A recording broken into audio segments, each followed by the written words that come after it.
So the headline news is this: Starlight Express is back in London with an entirely new production. That is, new direction, a new set, new costumes, new characters, a slightly new plot, new music, new lyrics, and through all of that, an entirely new way for a new generation of audiences to enjoy this show. I know all of this because I was at the show's final dress rehearsal before its first preview performance, which is taking place this evening, and I'm going to tell you everything I know. Oh my god, hey! Welcome back to my theatre-themed YouTube channel. My name is Mickey Jo, and I am obsessed with all things theatre, in particular musicals, and you know, I have a soft spot for the musical Starlight Express, which we are going to be talking about today. I have been so excited for this to come back to London. If you don't know, this was originally an 80s mega musical composed by Sir Andrew Lloyd Webber about singing trains with actors performing on roller skates to portray those trains. No, I'm not joking. The turbulent history of the original production has been well talked about by my good friend Brendan at Wait in the Wings. You can go and watch his video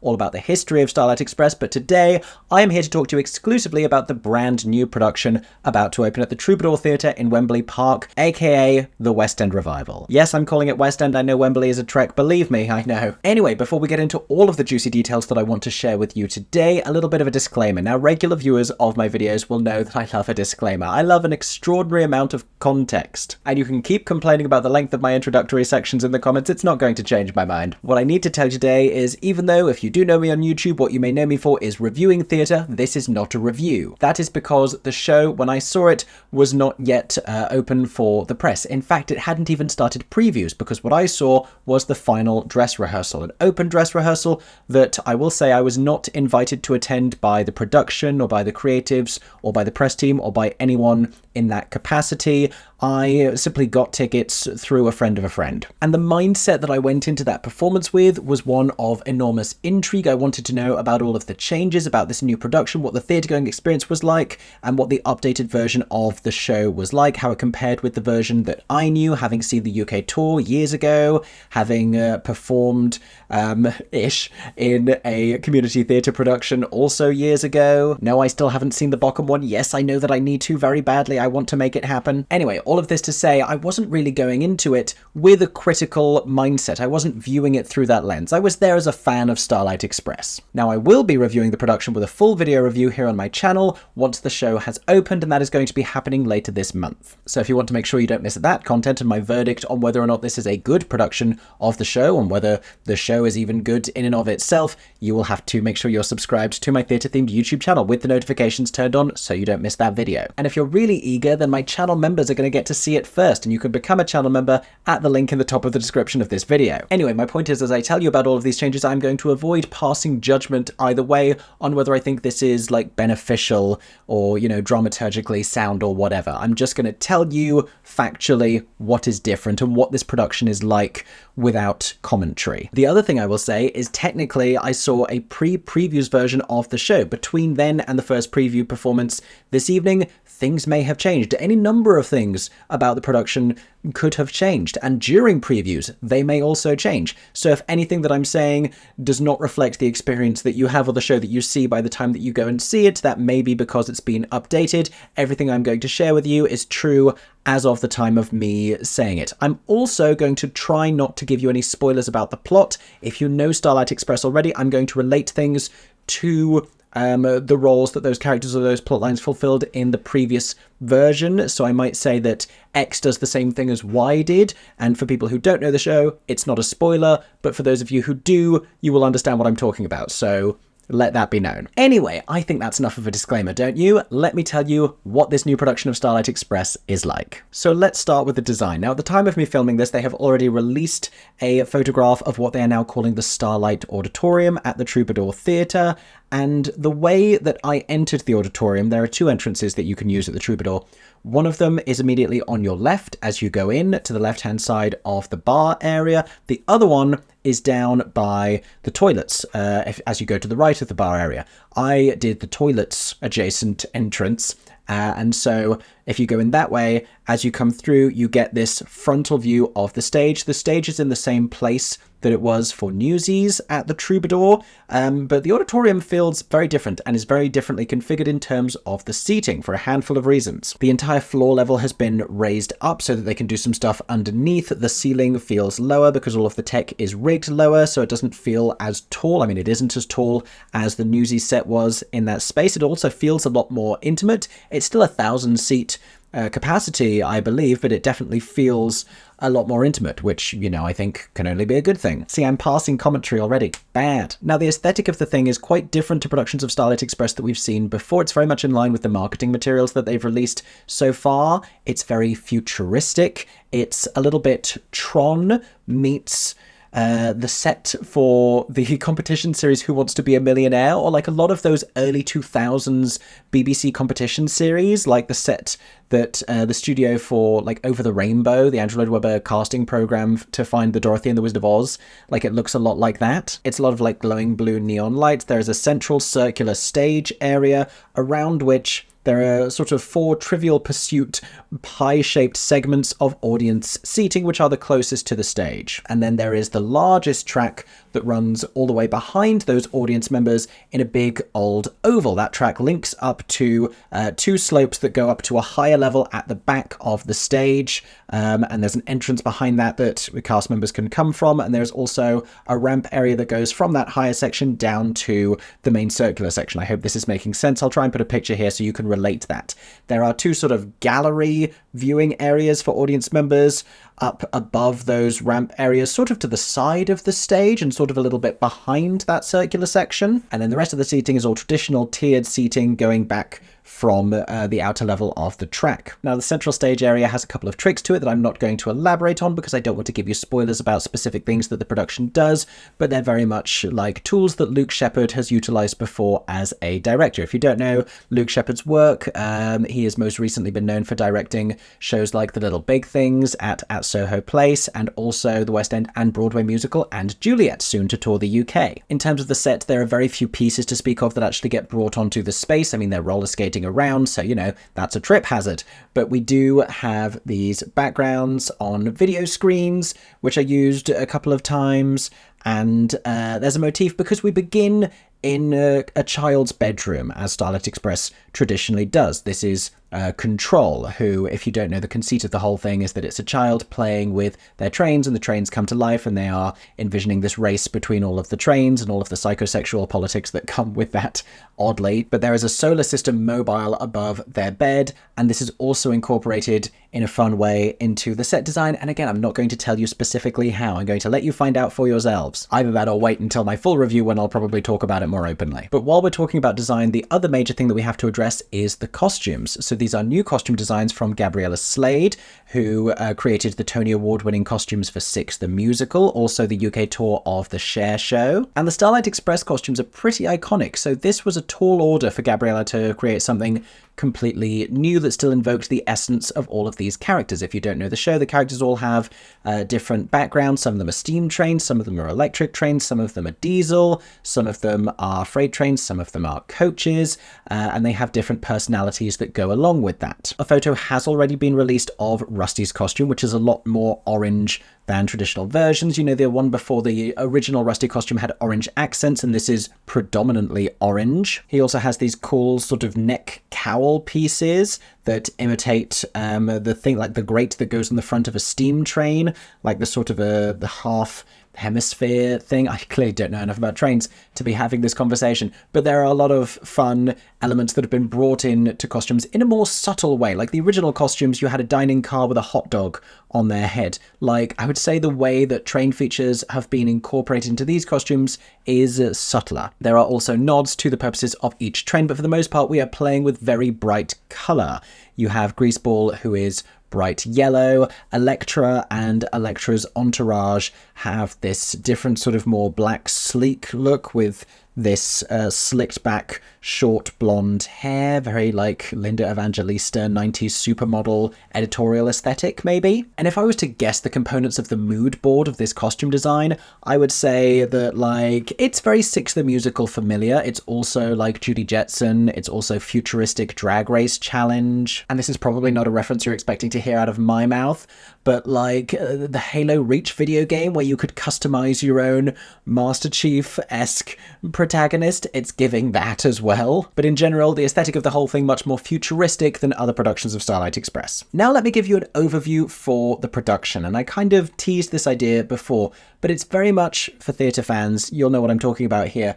It's exactly what I was expecting this revival to be. It didn't, bring anything new or unexpected. It delivered on the fronts that I was anticipating that it would, and I was excited for it. So you can take that to be a good thing. It's exactly what you would expect a Luke Sheppard directed version of Starlight Express to be. It's a little bit more socially conscientious. We have queer themes. I'll tell you more later on. There's a little bit more sentimentality in terms of the positioning of the child actor who plays Control, and for another thing, they are on stage for much of the show. So it's not just the voice of Control. We see Control running around controlling the trains for almost the entire thing. Control is very present in this new version of the show. It is also exactly what you would expect a Gabriella Slade costumed version of Starlight Express to look like. Like, it met my expectations very much in terms of the creatives involved. And the only other thing I think I want to say about the production at this stage is that it does still feel tonally incredibly familiar of Starlight Express. This is still the same show. It does not feel like as bold a departure as we have seen from other revivals. This is not the Jamie Lloyd Sunset Boulevardification of Starlight Express. It is still very familiar. I mean, Arlene Phillips, who has always been attached to, the original productions of the show, is still involved. Dame Arlene Phillips, I should say. Sorry. Olivier Award winner Dame Arlene Phillips is still attached to this as a creative consultant. She was there at the final dress rehearsal, and it retains that unmistakable Starlight Express feel, which I think is important. Now let me share what are perhaps the juicy details you've come here to find out about.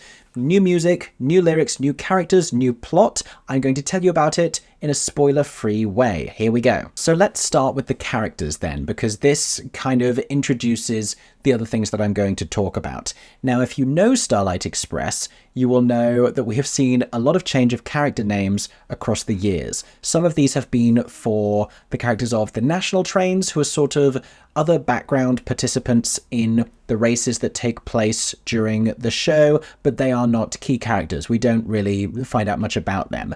And traditionally, they represent different trains of the world, and they have had a bunch of different names over the years and sort of cultural updates. I remember when I went to see the show, the Japanese bullet train was called Nintendo, and I retained that, A, because I played a lot of Nintendo at the time, but also because I remember thinking, if one of them's the bullet train, that's the train that should be winning, and any other result of this show is inconceivable. In a subsequent version, I think Nintendo became manga. That's just one example of how the names of these trains have evolved. In this latest version of the show, they don't represent different nationalities whatsoever. We are sidestepping that potential cultural offense, and instead they are just given colors. And the colors kind of invoke different ideas, like you've got the Golden Eagle, which kind of says American. Another one is the Green Arrow, but they are all given names that refer to colors. I wish I could list all of the names for you. I didn't get a program. They didn't have programs. It was a dress rehearsal and not the first preview. Now, the other characters who have seen a lot of change over the years are the coaches. These are the friends of Pearl, who used to sing the song Lot of Locomotion, which became a Whole Lot of Locomotion, which became, I think, Ich bin ich in the German production. I'll tell you what it is now in just a moment.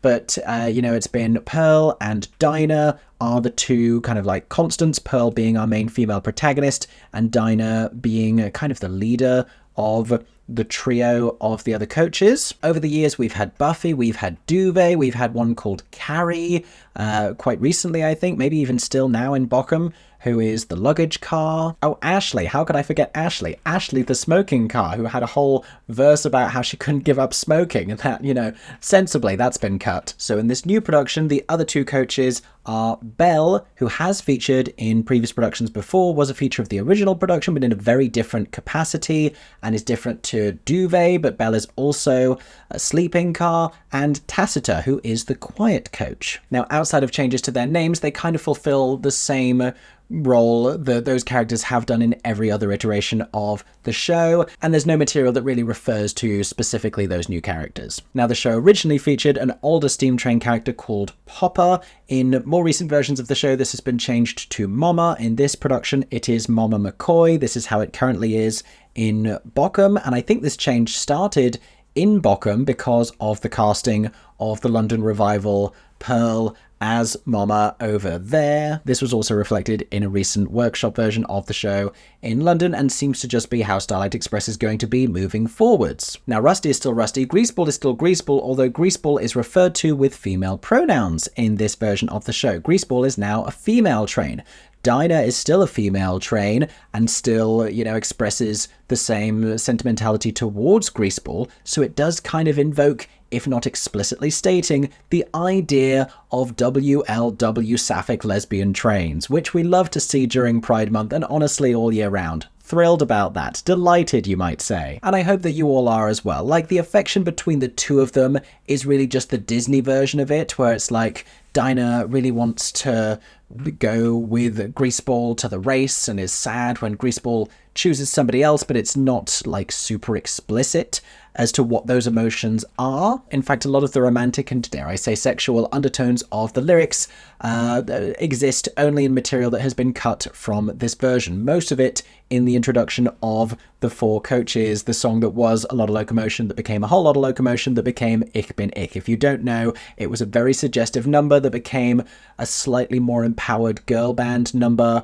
with just a slightly suggestive rap intro, and then fully rewrote itself to become a feminist train anthem, which is, what the Bochum version now is. Now, in terms of regendering characters, Elektra is referred to throughout the production with gender-neutral pronouns. Elektra is only ever referred to as they and them, and it changes absolutely nothing about their character. If that makes you raise an eyebrow, if you think that feels performative, I think it kind of just positions Elektra as the concept of the arrival of the electric train, as well as being an individual, and it makes a lot of sense from that perspective. Now, we also have two referee characters who are commanded by Control. We only ever see them around race times, and they are two stunt scooter performers who go around on scooters. They don't sing or speak, I believe, because they are just cast to be stunt performers, basically. But I am not quite done with character changes, and these ones are the most significant, because all of the other changes I've told you about don't really alter the plot, and these ones do completely. So the characters I have yet to tell you about are the freight trains. Now, in previous versions of the show,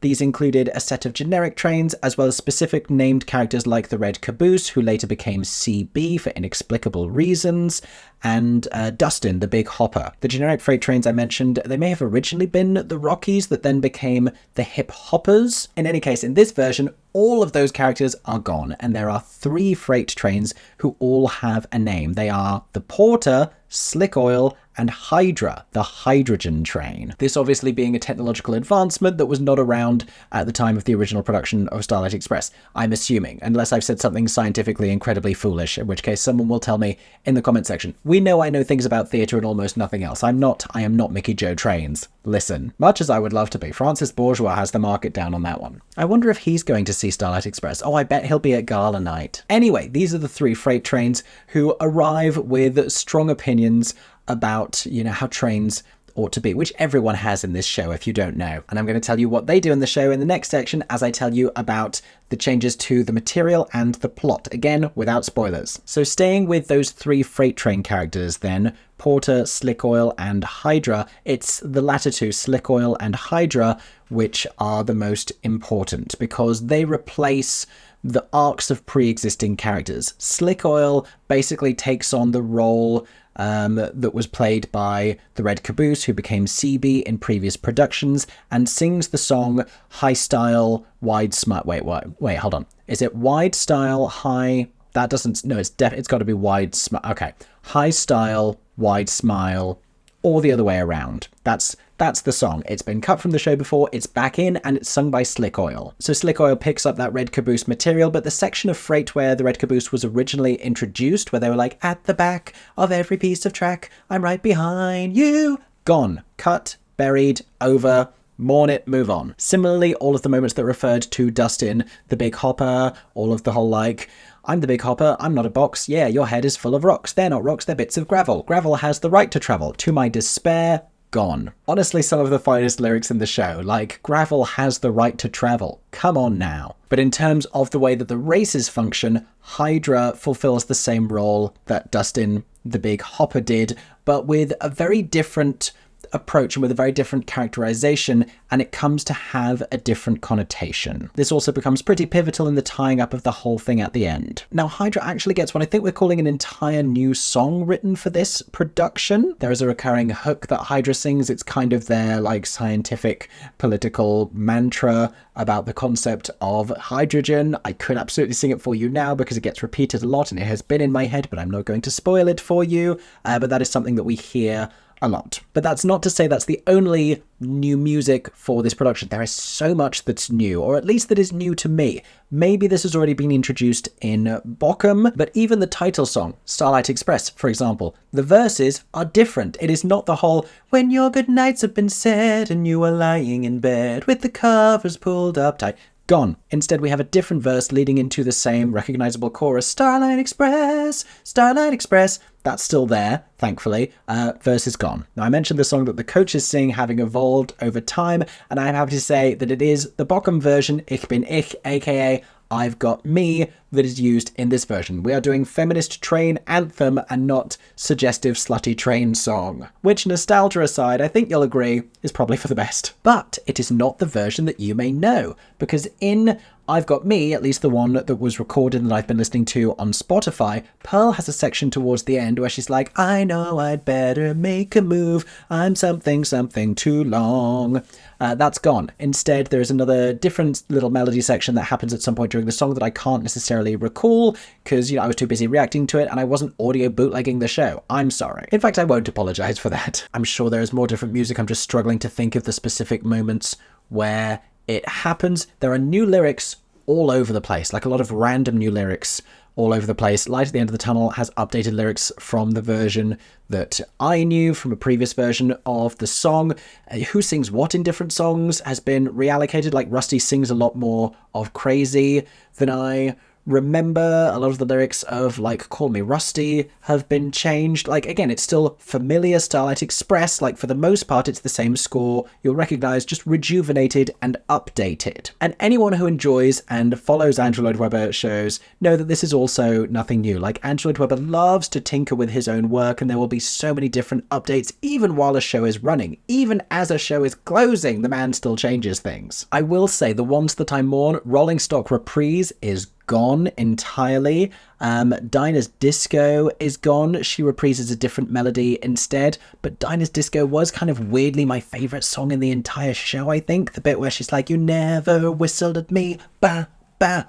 Gone, and I'm devastated about it, but I've moved on and so should you. So without spoiling anything about the plot, I think that's everything I want to tell you about the material. If anyone does have any particular specific questions, A, I can't guarantee that I will remember every single detail. B, I don't know that it's not going to be changed. But C, if you do want to comment down below, then maybe I'll let you know. Or perhaps I just won't. Finally though, let's talk about the general audience experience and what you can expect from an evening at the Troubadour Theatre to go and see Starlight Express. Ironically, plan your travel with plenty of wiggle room because this is nearby to Wembley Arena, Wembley Stadium, where if there's a concert happening, if there's a football match happening, an enormous quantity of people will also be trying to use Wembley Park underground station. But that is where you will find the Troubadour Theatre. It's like 25 minutes, I think, outside of central London on the Metropolitan line, maybe a little bit less. And we've talked already about what the Starlight Auditorium looks like and all of the different seating options. But from what I could tell, and I was in that rear bank of seating, maybe like 5th row, pretty close to centre, just slightly on the left, it seemed as though the view would be pretty great wherever you were, and they're going to offer different things because one gives you proximity, another gives you a vantage point. The furthest back gives you the broadest overview because everything is happening in front of you, kind of like Newsies. If anyone saw Newsies, like you could be in that front seating block or one of the side ones and be closer, but you wouldn't get the benefit of certain moments that happened mid-audience during the show. So I think if you want to see everything in a very, like, big overview kind of a way, and you don't care about being close enough to see the facial expressions of the human beings playing trains, then the rear block of seating may be the one for you. And it didn't go like miles back in the same way that the Newsies seats seemed to. No one seemed to be that far from the stage, which I think is a good thing. The front row of those seats did get to high-five the performers during the megamix at the end. That was fun. Who knows if you'll get to do that at all times. Obviously, like, touching performers while they're performing on stage is very much up to them, because they're also on wheels, for crying out loud. All of which is to say, I wouldn't want anyone to, on my recommendation, book certain seats with the expectation that you're going to get a high five, but that's what happened at the dress rehearsal. The ones I'm not sure about in terms of like getting the full storytelling are the ones that are up on the sides at the top, although they do seem like a really cool place to sit. Maybe they're good seats to go back to if you are returning for a subsequent visit, or if you already know the show. Certainly, if you're sitting in those very front sections, you are going to get a really exciting experience with a lot of other effects, as well as the skating happening in front of you. It's an exciting auditorium to be in, because it does combine the thrill of live theatre and performance with this sort of like sports, like cage fight kind of energy atmosphere. I say that as someone who has never been to a cage fight in my life. Look at me, I'm wearing a multicolored baseball cap backwards on my head and a Disney Pride spirit jersey, like I'm a stereotype sitting here in front of you, but that's what it felt like to me. We weren't allowed to photograph anything inside the building, so I did not take photos of the merchandise. It was pretty much what I was expecting. Like, you had t-shirts, you had child-sized t-shirts in different like block colors. I think the child one was the cutest. It was like, I think that was the yellow one. And they were selling the kind of things that you would expect. Like, there was a tote bag and there were mugs. They do have a handful of signature cocktails and mocktails. We tried one of them, the name of which I can't remember, which is incredibly helpful to you now. I know. I think it was the hydrogen fizz. And it was, you know what, it was too lemony for me. But when I go back, I'll try a different one and I will let you know. But I think that's kind of everything I have to say at this stage. On the theatre going experience, if anyone has any particular specific questions, do feel free to let me know in the comment section down below. And if it's non-spoilery, and if it's something I feel I can say and feel was applicable to my experience at the dress rehearsal, then I will answer. Or potentially we might get some people from the first preview appearing in the comment section who may be able to give us more answers or different answers. In any case, that is everything I am going to tell you about the brand new production of Starlight Express in London. I am so excited to go back and see a press performance of this show and create a full video review for you here on YouTube. Make sure you're subscribed. Make sure you turn on those notifications. If you want to see it before everyone else, then sign up to become a channel member at the link in this description. But in the meantime, I hope you've enjoyed this video. Comment all of your thoughts and feelings in the comment section down below. If anyone else has been lucky enough to already see this production, if you were at the dress rehearsal, or if I'm catching you after the first preview performance or the first few previews, let us know what you thought in the comments, but try and keep it spoiler free. Thank you so much for watching this video. I hope you enjoyed, and I hope that everyone is staying safe and that you have a stagey day. For 10 more seconds, I'm MickeyJoTheatre. Oh my god, hey, thanks for watching, have a stagey day. Subscribe!